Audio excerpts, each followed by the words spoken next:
Planning a move from Edmonton to the United States? A cross-border relocation has a few more moving parts, but the process becomes much easier when you prepare the shipment and paperwork early.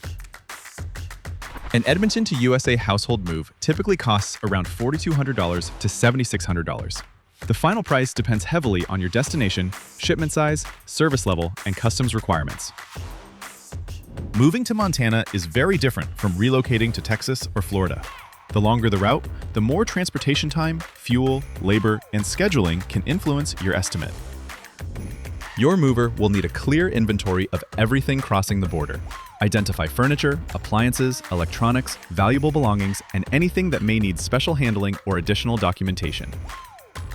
Cross-border moves require accurate customs forms and supporting documents.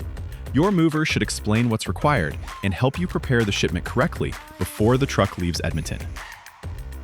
Delivery commonly takes around 5 to 9 days, although the exact timing depends on your U.S. destination, road conditions, border processing, and whether your shipment travels alone or with other loads. Compare movers with proven Canada to USA experience. Ask about licensing, insurance, customs support, delivery windows, storage options, and every charge included in the estimate. Moving from Edmonton to the USA? Visit 3movers.com to compare cross-border moving options, request a free estimate, and start planning with confidence.